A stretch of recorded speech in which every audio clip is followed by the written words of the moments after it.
Alright guys, welcome back to Kentucky Route Zero, Act 3, Part 3. Now today, apparently all we have to do is tune the radio to find something that is familiar yet different. Whatever that means. So I guess, do I really have to do it this way?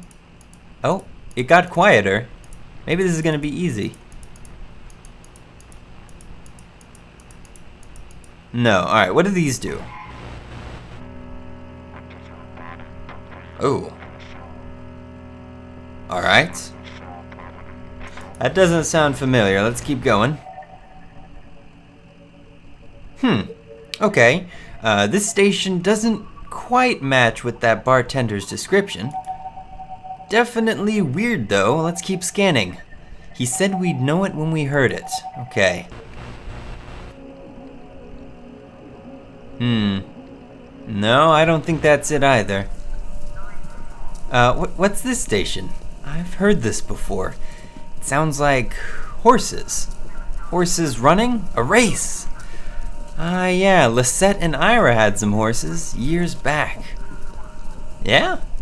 I've always been a little afraid of them. They're so big and, I don't know, you look in their eyes and they're almost human. Like they're human and animal at the same time, since they've been domesticated so long, I guess. Well, that fits familiar but strange for me. Harry said we just drive until it cuts out? Okay, great, so we found it. 1400 kilohertz. So I guess we just start driving, and as soon as it cuts out... Okay, what's this? Oh, it's a cutscene. I don't even have to stop. Alright, great. Oh. Oh, wow. Okay. That's quite a few horses. That one doing a pose almost looks like the horse on the gas station where we first got to. I forgot the name of it. Ekis Oils, something like that. Okay, great. So we're in the Zero now. That was pretty easy, I guess. So this is the horses.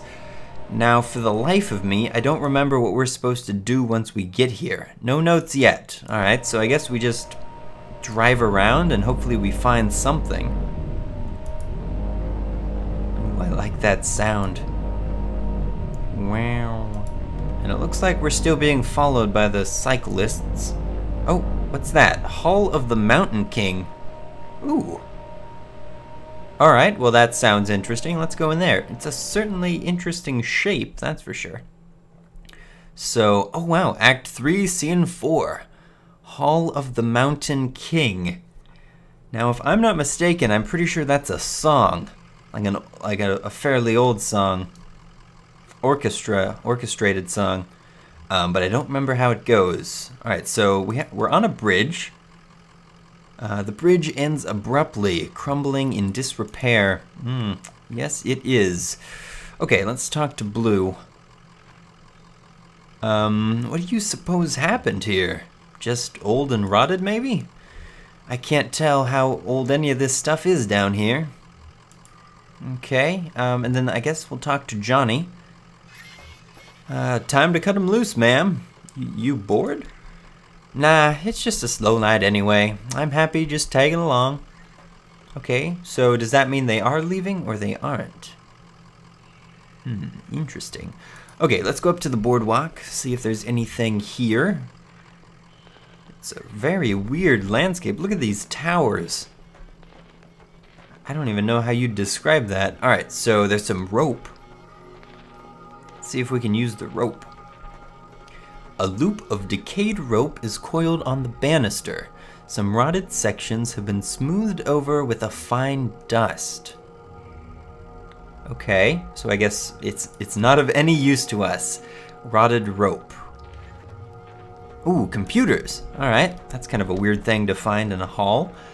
Broken computer monitors are heaped precariously among the rocks. Huh. And then what's this? Like a pet carrier? A cat box? A pet carrier, wow, I was right. Alright, let's see about this. A pet carrier for a cat or small dog has been left by the path. A calcified rag wadded in the corner may once have been a blanket. I wonder if that means we're going to be finding a cat around here. Ooh, that's pretty. Oh, there's a backpack. Alright, let's take a peek at this. Oh my god, wow, what's all this? Scaffolding. A hiking backpack leans against a rock. It's empty except for a dusty bag of cat food and a few punch cards. Okay, let's take a peek at the fire. Wow, that's a huge fire. Look at how small we are next to it. A pile of discarded electronics burns steadily in the center of the chamber. Wow, okay, I don't think that's good for the environment. Oh, who is this? Amy?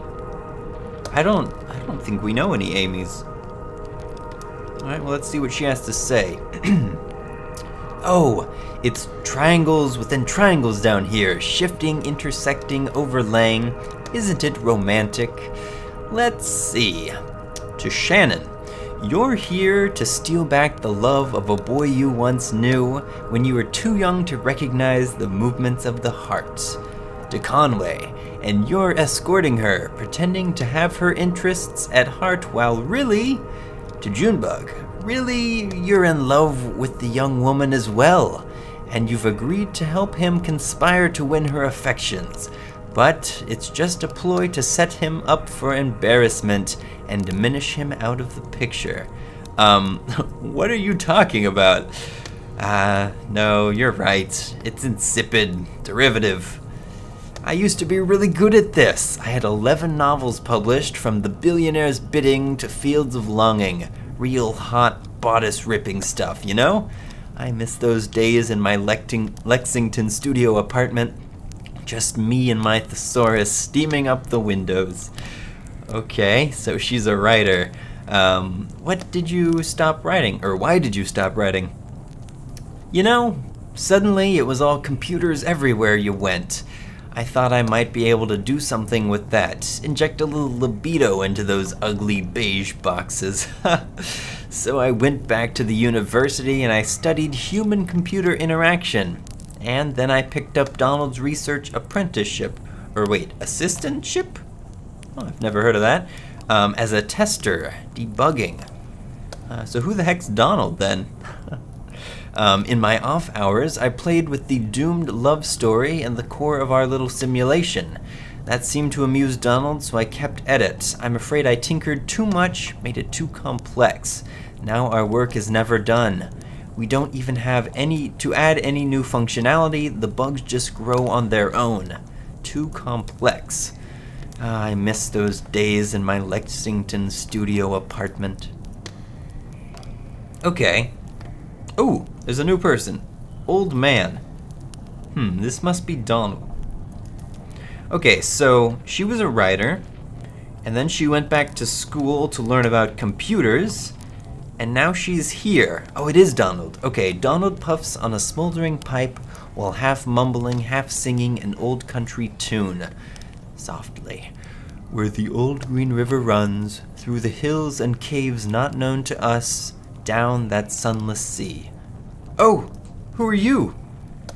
Sorry, did we startle you? I might say you did. I thought you might be one of them. Oh no, you can't be. We've been patching all their spy holes. We keep the lights dim and the monitors running softly, and we route the smoke out through... That is... What were we talking about? You were singing. Oh, you've caught a verse of my absent-minded warbling. It's just a song from my youth. Something a dear friend used to sing to herself as we hacked on crystal radios in the boiler room. Sounds romantic. In old Kentucky, where my love a lovely home did build for me, and where the old green river runs, through hills and caves not known to us, down to that sunless sea. From there on, it's all meandering rivers and romantic greenery, and... That is... What were we talking about? What's that computer over there? Looks pretty vintage. It looks like a harmless old computer, doesn't it? Like some beat-up mainframe exhumed from a university basement and left in this cave to rot. Or to flower. No, it's no ordinary computer. I've modified it extensively, and in some pretty experimental ways. But believe you me. In many ways, believe you me. And that's... What? And that's to say nothing of the software, but... You look like a technically minded sort of person. Tell me, do you know the effects of mold grooves on diffused base transistor circuitry? Well, it sounds like it would short circuit. Certainly, but not all of it. Some mold filaments are more or less conductive than others, and it grows in a non-linear chaotic pattern. We can guide it a bit through a simple application of classical horticulture, but we can't produce specific results, only tendencies. Thwarted and feeble, we hammer on the derelict keyboard, "My name is Reason, King of Kings."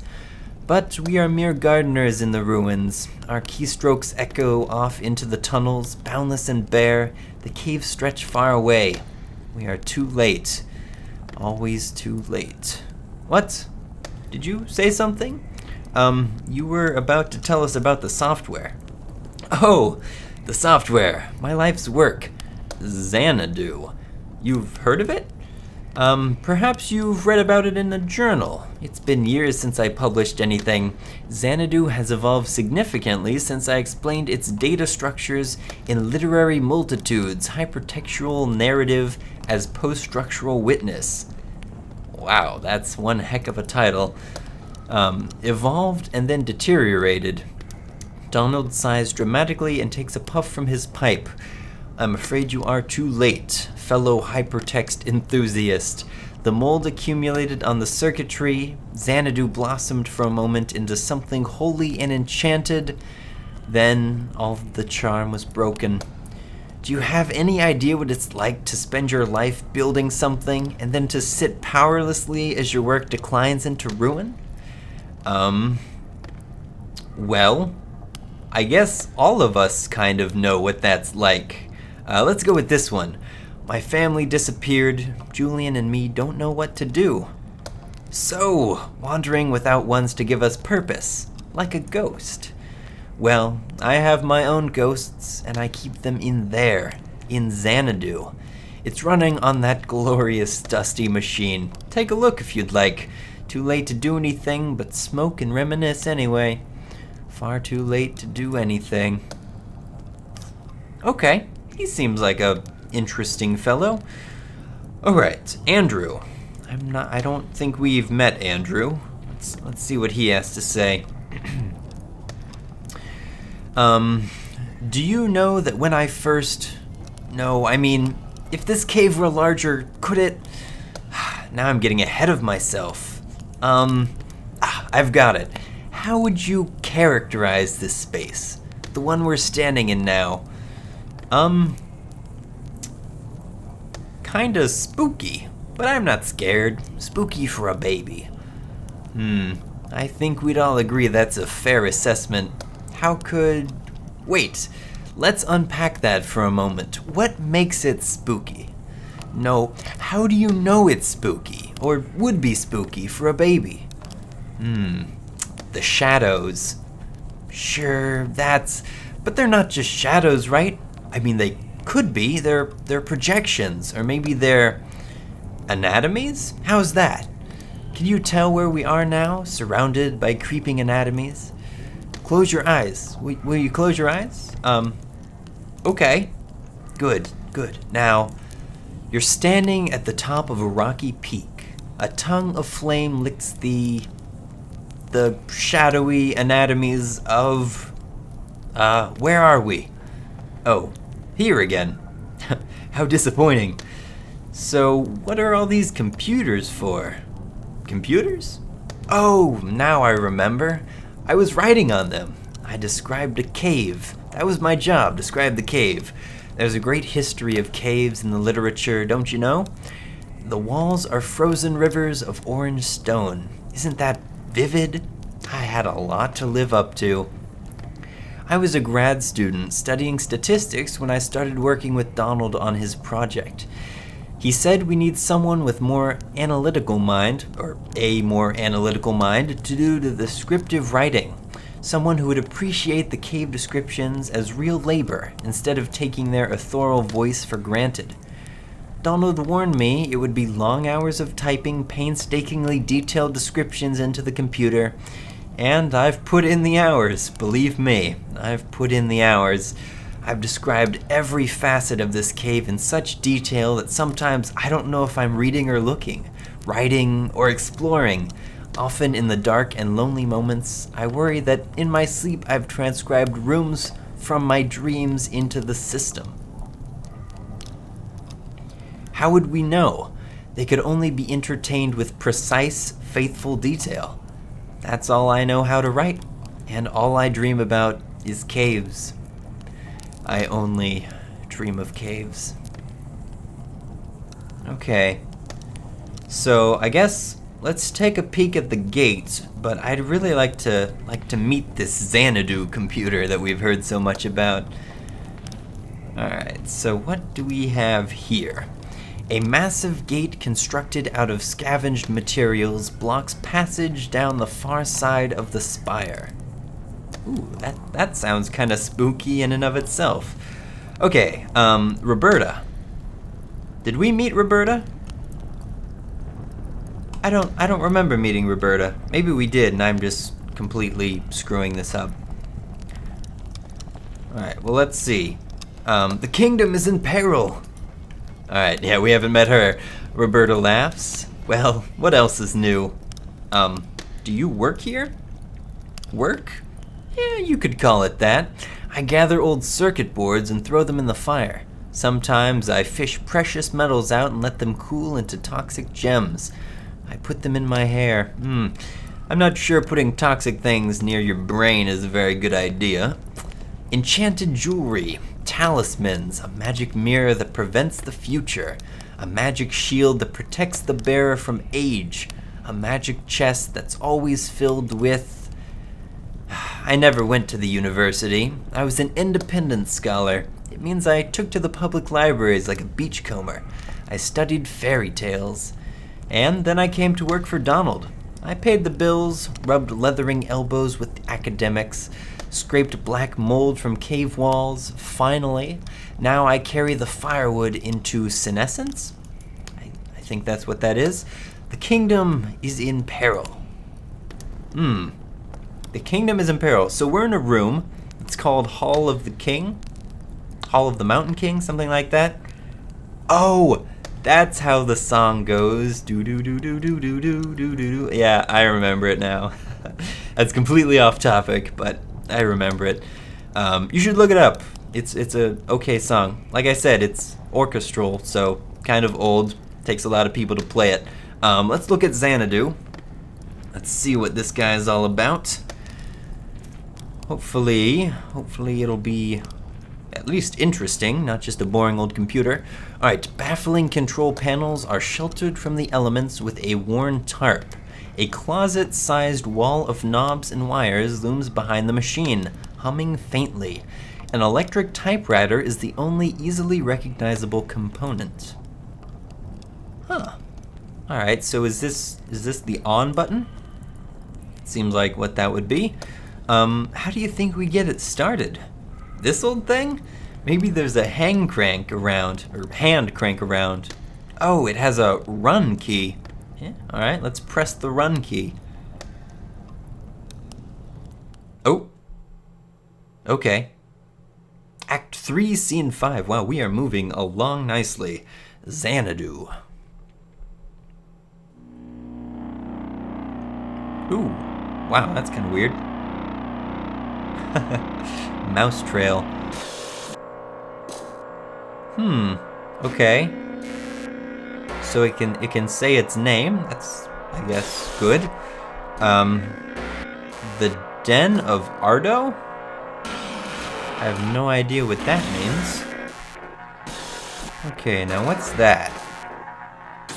Oh, it's like a house maybe? A shack? Okay, so this is XANADU. You are... that's hard. That's hard. Tagging the... I can't read that. That looks like Doom. I don't like the sound of Doom. Alright, let's see. This thing is in rough shape. Do these switches do anything? Conway flips an unlabeled switch. Oh my god. I think that made it worse.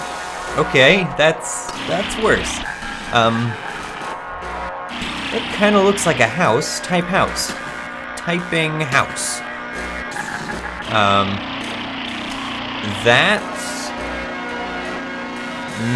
No, I don't know what that says. Alright.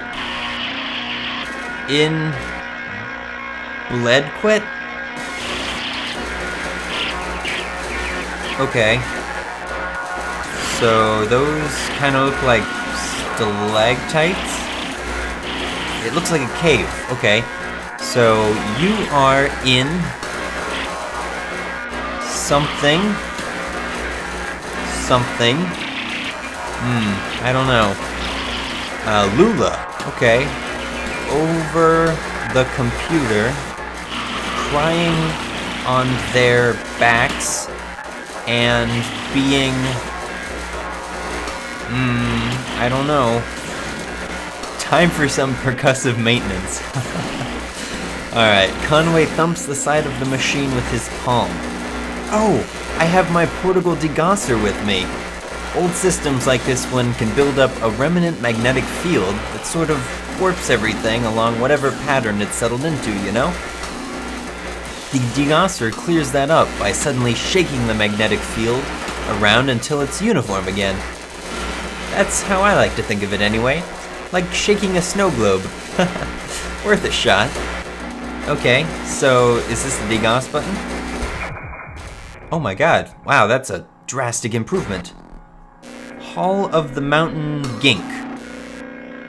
I can actually hear my thoughts. Uh-oh. Okay, well that was short-lived. Yeah, I can't really read any of that. Well, okay.